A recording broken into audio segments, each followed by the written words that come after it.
Shannon, how are you? Good. How are you? Doing good. Shannon, what's up? Not much. Stuff with you.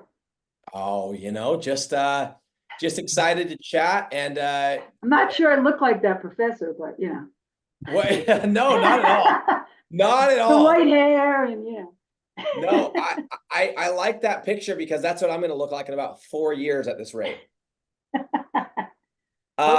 So I know for those that don't know, this is Shannon Donovan, Professor Donovan. Kind of sounds like Professor McGonagall.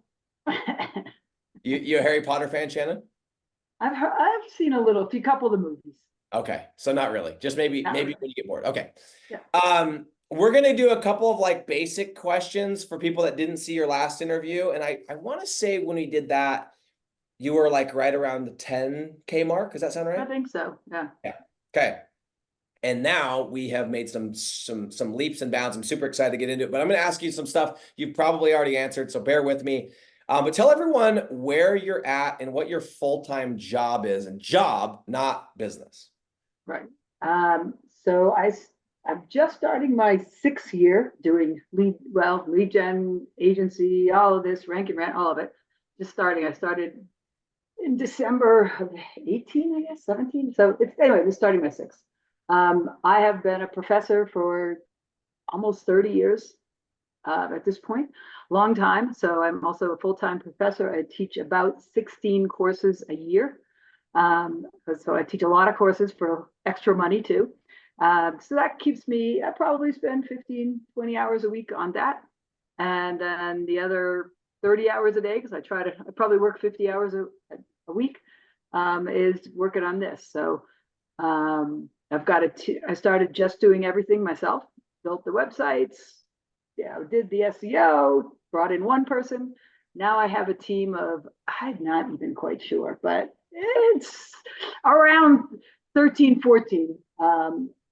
Most in the Philippines. I have a couple people, a general manager in the United States, an editor in the United States. And then I have 3 or 4 people that are setters for me that actually came out of this group. So they've been doing some setting. Well, one didn't, but most of the rest of them did. Kind of started some the paid group, some free group, but that have kind of been learning the business with me by going through setting. And part of my agreement with doing that work with them is I spend like an hour a month with them, just kind of Q&A, do what you want, ask me whatever. And I've gotten them into a few other things that I've joined since then and gotten them involved with that. So so started from nothing. I think I was looking when I joined your group, it was about 2 years ago. And I was about around 6,000 a month. Then about a year ago, I was at 12,000. And last month I hit 26,000.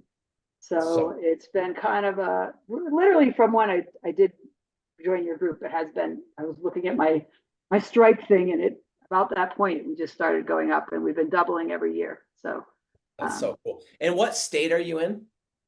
Well, I spend half my time in Boston when I teach. Okay. And then I live in Santa Fe. So like literally Monday, I'm flying home to teach on Tuesday, and I fly back here on Wednesday. So that takes up a lot of time too. Interesting. Okay. Flying back and forth. Very cool. So this is what, Porter, is that you going to say something, or was that Shannon? No, you're good. Oh, okay. Yeah. First and foremost, so you are teaching 16 classes a year. You've been doing that for 30 years. You've been able to build your business to $26,000 per month. How much of that, because I know somebody's going to ask, is like roughly how much of that is profit? Not as much as I would like. About 60, a third. 60% maybe? About a third. Okay, about a third. I got a big team. I have a big team, but that's because we're growing. We are at this point. I mean, my goal is to hit 1 million this year. So I'm not going to just double. I want to triple. And so I got to have a good team in place to do that. So the profit isn't as much as it would be if I didn't have that team, but I also need that team to be able to keep my other job. So, because that really is profit too. Yeah, well, it's one of those things. It's like you can be a solopreneur and you could go and you could do all that work and you could probably like run yourself into the ground and you probably could pull it off and like, after your ads and stuff, probably make 80% profit or whatever. That's great. but you're not going to ever be able to scale to 50K. You know what I mean? Or beyond, but like, there's just no way. You don't have the No, time. you just run out of time. I mean, I'm running out of time with all these people on my team. So, And yeah. and even if you don't run out of time, you're gonna run out of energy and you're gonna burn out, and there's a whole bunch of things. So the cool part is, and guys, this is something I dealt with early on too, is like when when you're looking at what you want to build as a company, you're building the framework, and sometimes the foundation of your company, you're going to have a bigger foundation than what the house that's currently on it, right? But you're building it big enough so that you can sustain a mansion, a much larger house. And so a lot of times as you're scaling up, you're looking at going, hey, I'm going to be at $40,000 in 3 months. I need to have people trained. I need to have this. I need to have this. And because of that, you're going to be paying a lot in salaries. I mean, I was just barely looking at my taxes, and I paid a lot of money last year between my agency and then digital landlords. I think we paid like over $1 million in salaries and commissions, which means we made a lot more, but it's still, you have to do it, right? And so for those of you that are, in that solopreneur, I'm gonna do everything, like, I get kind of the attractiveness of that, but also, like, if you're gonna do this, why not do it big? So I want to ask you this, Shannon. Did you start outsourcing right at the beginning because of your role as a professor, or did it take you a minute before you finally made that leap? Well, well, the first thing I did was me. Then I brought on this woman who had worked with me in another business, and I had to convince her, because it was all in finance. So I had to convince her to build websites. It's like, I don't know anything about it. I'm like, I didn't know anything about it a year ago either. So I got her. And then we both hated content writing. So we started with the content writer. And then I also realized I was wasting money on Weebly and whatever other stupid things I was on. So I needed to move everything to WordPress. And at that point, I decided I do not want to learn WordPress. So I hired web developers. And then as we started to get more and more sites, the next thing was SEO specialists. And that's really what the bulk of my team is. We have 2 web developers. We have about 60 sites that we're maintaining right now. So about 15, it must be more than that, because they have about 30 each that 2 SEO specialists team up on to do that. One does off page, one does on page, runs all the GMBs, all of that. I have one person that does do my Google ads. I have an white label for Facebook ads, and and then the writers mostly, and all the writers now do is use an AI tool. We use Search Atlas, and they just crank out everything through the writers. So we really can do it. We used to have up to 5 writers on hand. Now I have like 2.5, and we write twice as much stuff through that. But basically, I don't do I don't touch this. In fact, they tell me not to touch the sites now. So I do not touch the sites. I don't want anything to do with it. I love SEO, so I sometimes, I meet once or twice a month with my team on that and kind of keep up to date on things going on SEO wise. But otherwise, I just really work on the sales end of it and building the company that way. So that's what I was going to ask you. So you're spending majority of the time that if you're touching the business, it's to bring in revenue. Yes. Yeah. I mean, occasionally, unfortunately, I have to occasionally walk in and put out fires, but I had a big meeting with my team today, and I'm like, we have to figure out how not to I'm like, I'm not going to now look at my emails from you guys for the end of the week. And I said, my general manager has my text. I go, if it's an emergency, she can text me. Otherwise, I'm not looking at it, because we have forms now that customers fill out if they have an issue.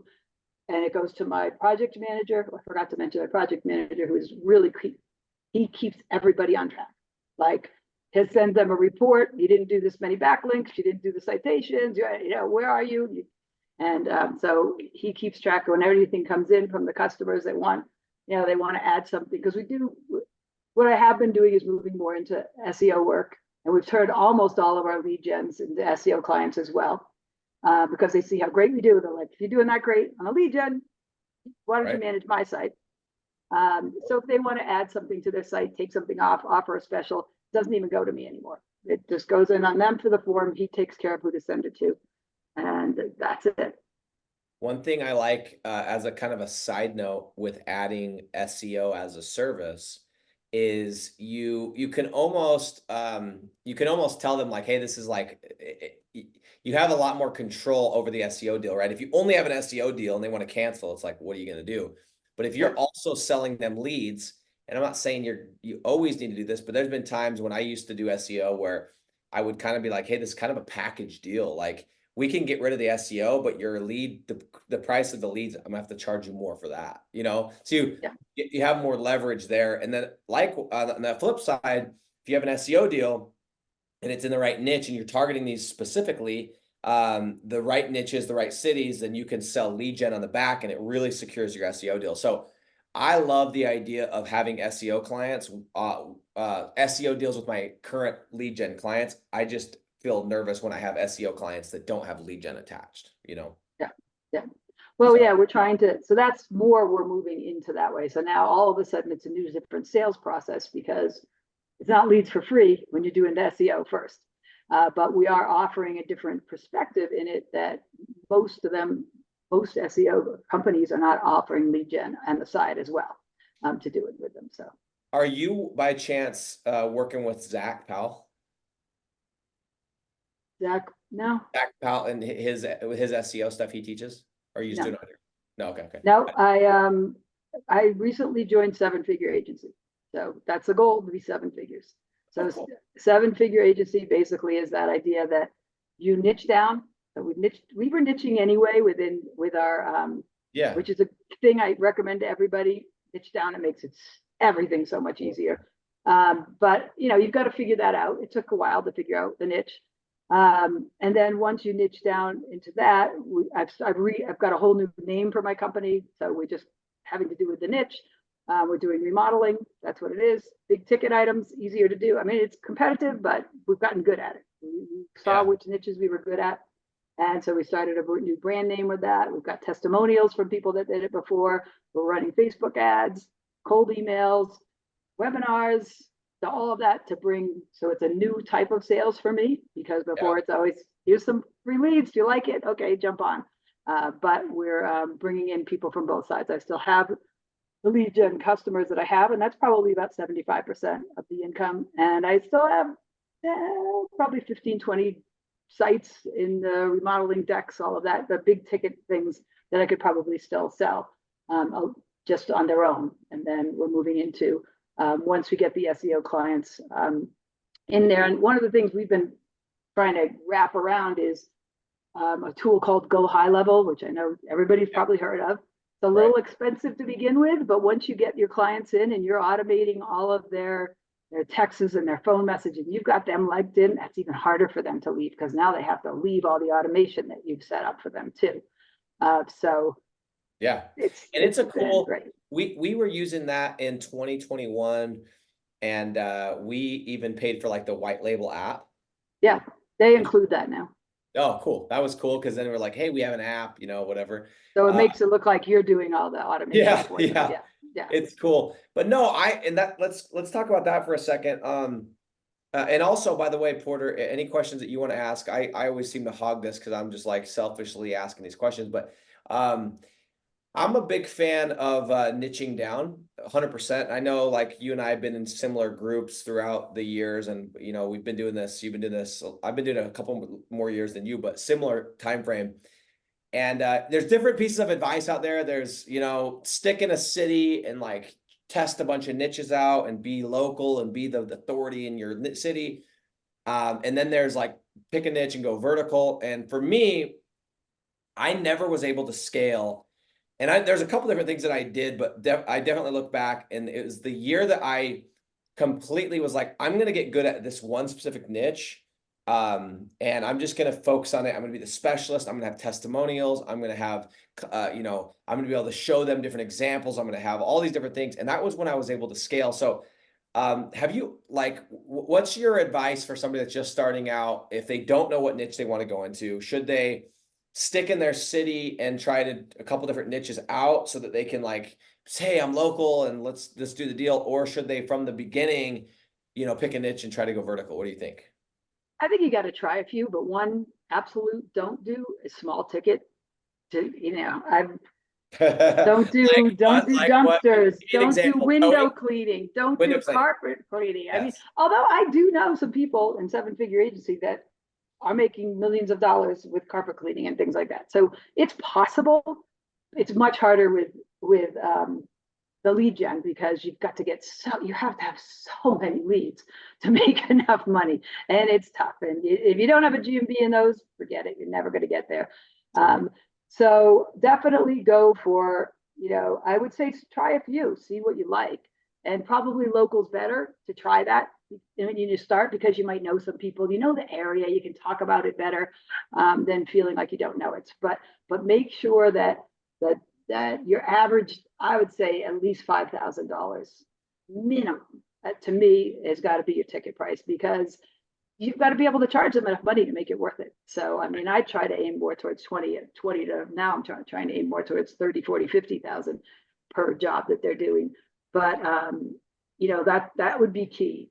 Turn away the small guys that are just going to waste your time. The people that are only paying you $1,000 a month are going to take up 5 times about as money as the people that are paying you $5,000 a month. It's funny how that works. So much more to them. That $1,000 means so much more to them than the guy that's paying you $5,000 a month. And so, rightly so, they're more concerned about it. So they give you much more of a hard time about it. If they start telling you where they want an H1 or an H2, just say, I'm out. That's literally, I fired a guy yesterday. I said, we're halfway through the contract. I'm like, I'm out. You're going to tell me where to put your headings. You can do it yourself. Yeah. Yeah. I'm like, you build decks, I build websites. I'm not telling you how to do it. So, and the other key thing that I know that this has always been said as a pro in lead gen, you don't have to talk to the client. Talk to the clients, because the more you do, now we've started, and I learned a lot of this from seven-figure agency. We send them a gift when they start.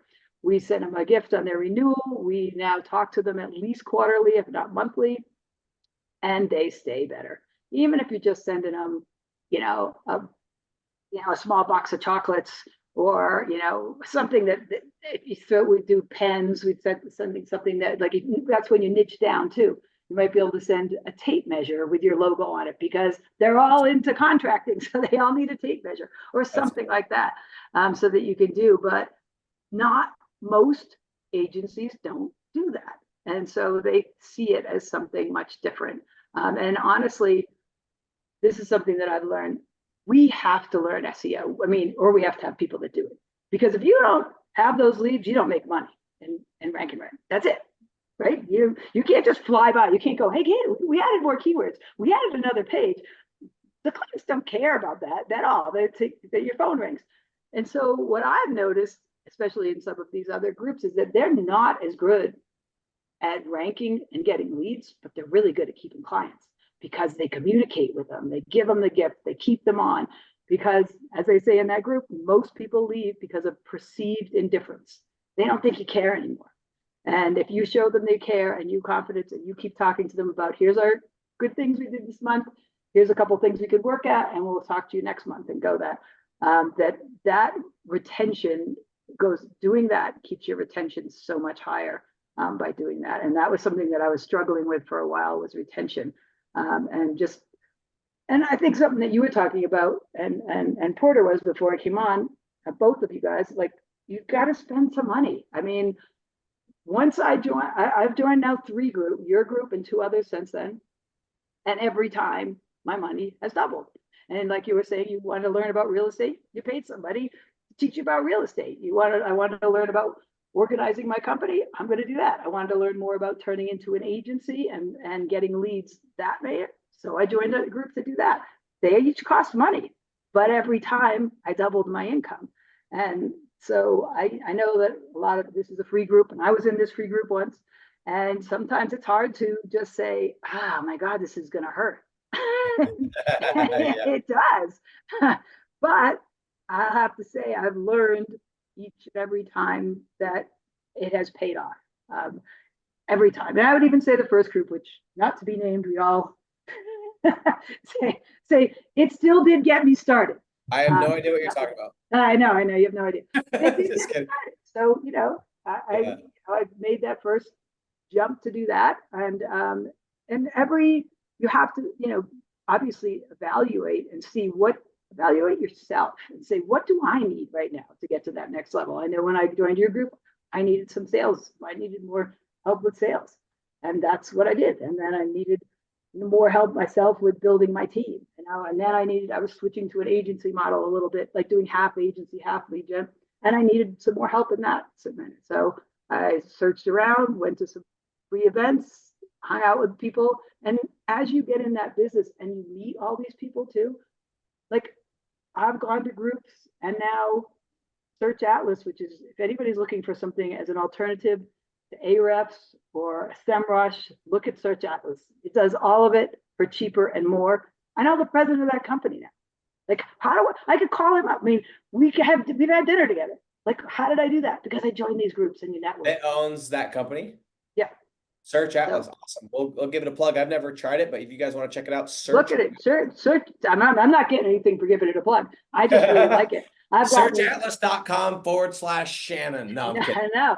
I mean, but I've learned about different tools and different things, and I've sat down and had, dinner and lunch and drinks with people that as you move up in these groups and you get more and more people, you have to spend money to meet these people and get in their groups and break bread with them. And as you do that, they're going to tell you about Search Atlas, or they're going to tell you about another tool that help you with go high level, whatever it may be, because you have to make decisions on all these tools. What project management tool am I going to use?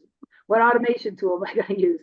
Who am I going to use to white label my Facebook ads? And all of a sudden, people that have been doing this for a long time, and you can get recommendations from them. You're not just randomly going from scratch. So I think joining masterminds groups like this, any type of group that you're going to do, you can't join all of them, because I do know people that do that, and I wonder how the heck they're ever surviving.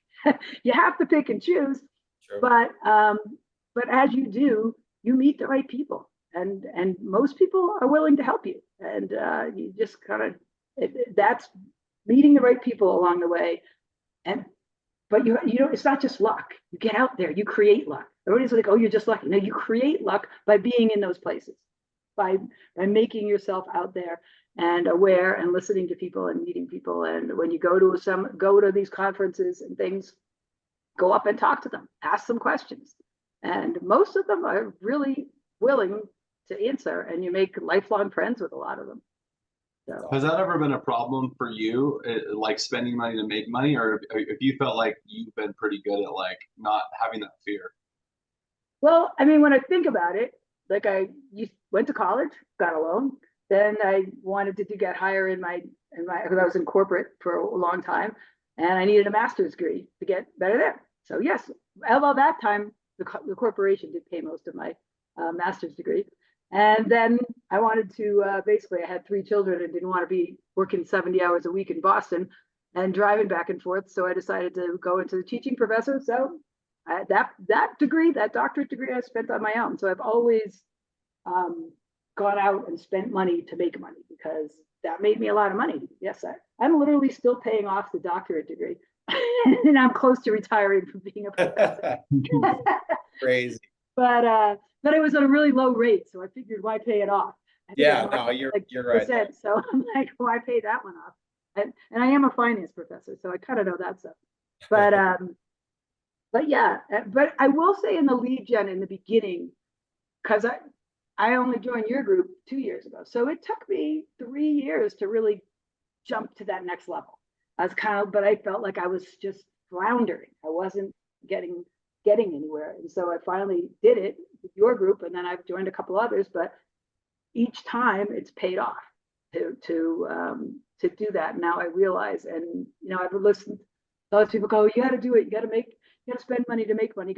But until maybe you take that leap of faith and do it once and it pays off, then you do it again and again, and then just keep kind of moving up the ladder. And almost everybody I know in all of these groups, or might be leader of one mastermind, they go to other masterminds where they're paying $50,000 or $60,000 or $70,000. So those are the people that are teaching us that are paying $10,000 and $20,000 for doing their masterminds. but they keep doing it too. So they're making themselves better along the way as well. It's it's kind of like, I don't know what it is, but for some reason, when you have skin in the game, you just get more out of it. And I've shared this example. I had this guy that he was part of one of these, you guys would know the name of this program, so I'm not going to mention it, but it was his friend, and his buddies like gave him the password and stuff. And he's like, yeah, I'll share it with you. And I was like, oh, I've heard of that guy. And, I know he's really smart. And he gave me this password to this like $15,000 or $20,000 program. And I didn't even finish the first module. And because I was like, it's there, whatever. And then finally one day I like saw this YouTube video from the same guy's program. And I was like, oh, dude, I have access to this guy's program. I'm gonna go jump in. And when I went to jump in, the password was changed, and I'm like, I can't really hit that guy up. But I didn't even take advantage because it didn't cost me any money. I didn't have his skin in the game, and it was like it wasn't valuable to me. So it's interesting how when we have skin in the game, it's like it makes us almost, it forces us to actually do something with it, because we're like, man, for me, I'm like, I just spent $50,000 this commercial real estate guy. Like, I'm not gonna make moves this year. I can't imagine going through this whole year and be like, I spent $50,000 to learn this, and I didn't get one property, or I didn't, do my goal of getting $0, paying $0 in taxes. That would make me sick. It's like I just donated that money. So it's like, yes, you're getting the knowledge, but also it forces you to actually take action. So, okay, we have 6.5 minutes left. Porter, if anyone has questions, let's buzz through a couple questions. Do you see any questions? And I don't even have the chat pulled up. Is there any questions? If not, I've got a couple more. But if so, let's have Shannon answer a couple of questions before we end the stream. All right. Don't have any questions so far. I asked a few questions before we started. Maybe you can answer these though. Dylan asked, when doing due diligence, how many lead gen sites I see ranking high for that niche should be a no-go? Let's see if Shannon can answer this. What was it when doing due diligence? Yeah, so if you're looking at a city and you see other lead gens, if you see other lead gens, are you a no? If you see two, are you a no, or do you not pay attention and just treat it as a competitor? Actually, I think the lead gens are the easiest ones to beat. So true. The majority of them suck. They suck bad. They're like ranked because there's no competition. Honestly, I would be more tendency of the lead gens and some of the actual, than to compete against some companies that that you can honestly see are spending a heck of a lot of money on their SEO, because now you know what you got to put against. But most of the lead gen companies are not spending that much money, and half of them will just die out and it won't even be there in a year. So no, I don't worry about lead gens. I worry about other really professional companies. Who asked that question, Porter? Dylan. I just need the first name. So Dylan, what I do, and I'm kind of like Shannon, I don't really care. Now, obviously, if I see that GoDaddy site with no backlinks and a homepage, that's my favorite to go after. But I'm like Shannon, if I see it, I just view it as another competitor. I put it on my due diligence sheet. I look at the backlinks. I look at the age of the domain. I look at the content. And I'm like, do they actually know what they're doing? And I treat it as if I didn't know that was a lead generator. It's just a competitor. Because at the end of the day, we look at these lead gen sites and we're like, oh my gosh, there's all this competition. Guys, most people don't know how to sell their leads. And so even if they're ranking, they probably most likely don't even have a client. They're probably getting leads and they're not even doing it. Or they might just be ranking for that one term or whatever. So there's no number of lead gen sites that's going to deter me. It's just another competitor. And if it's a crappy website, I'm still going to go with it, just like Shannon said. Yeah. And you can call and see if they had it sold. You can pretty. That's what I do. You know, my first thing I like to do is I like to call and see if I can buy the website. Yeah, or that too. Yeah. And that's actually, I used to get scared. I would see a lead generator like, oh man, I missed, man. I should have been in there. I really wish I would have done this a year ago. Finally, there was this tree service website I came across in my own hometown. And I was like, you know what? I'm going to call them. I called and it went to voicemail. And I called again and went to voicemail. Like, they don't have a client. So I did some research. They were actually in that other group that we're a part of, Shannon. I found out, like, looked at the who is, and I sent them a Facebook message, and I was like, hey, I noticed that you're in this city, and like, would you be interested in selling your website? And they totally like snubbed me. Like, they were pissed. And I was like, Like they were kind of rude about it. And so I was like, all right. And I was like, more just pride was hurt. And I was like, all right, I'm good. I'm just going to send it. And, I built a website, outranked. I don't even know if I outranked them, if I was right below them, got a client and made $1,200 a month, since. And I almost didn't go into that city. And just like we talked about, it wasn't that good of a site. It wasn't that hard to rank right up there. And I think we passed them since then. So, yeah, if you see those guys, go offer to buy the website. And lately, there's been so many people leaving Rank and Rent. I bought more websites with GMBs this year than I ever have. Really? Yeah, lots of people leaving the industry because they're all getting scared because they can't get GMBs, which is, yeah, a truth. But yeah. Really? Okay. That's if anyone's on this stream right now and wants to sell their sites, their assets, go ahead and hit me, Shannon, and Porter up because we're in the business of buying assets, not That'd be selling them. great. Yeah. Awesome. Anything else, Porter? Any other questions we can answer real quick? Yeah, I just had one. What does a typical week look like for you as far as like managing a team? Like obviously I know you said you put out fires and stuff like they really need to get done. But is it like do you do a weekly call with them to organize everything, or like do you have someone else that trains them if like someone new comes in? How does that kind of work? We have SOPs for everything. So we have a whole trace. So if they're coming in as a SEO specialist, they go through that. If they're coming in as a writer, they go through those. They're coming in web developer. Luckily, we haven't had to hire a web developer in 3 years now. We have the same two. The other thing about team, well, I'm just going to throw that in. If you find one good, pay them. Give them bonuses and pay them because it is so much better to keep the good people than have them taken away. I meet with each one of my team members at least once every 3 months just for a review. But I meet with my general manager and my project manager. We meet every Wednesday for about an hour and a half, go over any issues that are coming up. The things I try to do with them is say, let's not like put out the fire. What is the cause of this overall problem? What's the root cause? Let's get down to that and fix that first. And then I meet with my SEO team. We meet twice a month. We meet with those. The writers, I don't need to meet with much, and mostly my general manager and my project manager manage them. I do still meet with them once a quarter, just how you doing? Build relationships, because I think that's really important. We have a quarterly meeting where we all meet for 2 hours, and some of us just playing games online. I mean, they're overseas, but it's more just to get to know them. We send them birthday presents, like we do bonuses and birthday presents and raises and all that stuff to keep them going. And the web development team, honestly, I meet with them once a quarter, but they're so good that they don't really need that much more than that. SEO is probably the ones I meet with most, twice a month, and then obviously my general manager and my project manager, we meet once a week. But otherwise, I try to keep it at a minimum. That's awesome. We use Slack mostly for short communications, and ClickUp we use to make sure everybody's on track with what they're supposed to be doing. That's cool. One last question. What would you tell yourself just starting out? What would you like if you were like sitting across from yourself for your 2018, like what would you tell yourself? What word of advice would you give yourself? Well, first of all, don't start in small niches. I wasted too much money and time on not in a small niche, small ticket prices with that. Anybody want some dumpster sites? I've got a few of those.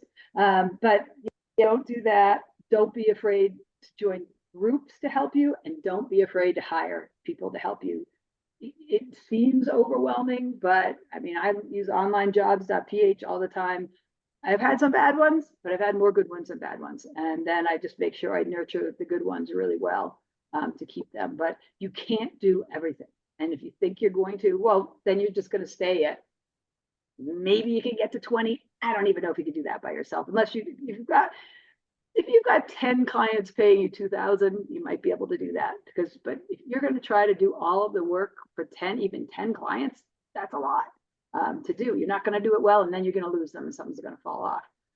So that would be and I guess it really comes down to, don't be afraid to spend some money and take some chances if you really want to grow. Yeah. No, that's cool. I just was curious because everyone's got something and they're like, man, I wish I would have done that. So thanks for sharing these nuggets. These are good. I learned a lot from this call, so I appreciate it. Hey, Okay. Shannon, Yeah. we appreciate you hopping on. For Yeah. anybody out there that's telling us or telling themselves that they don't have time, Yeah. then Shannon's not gonna feel bad for you. I'm not gonna feel bad for you. I mean,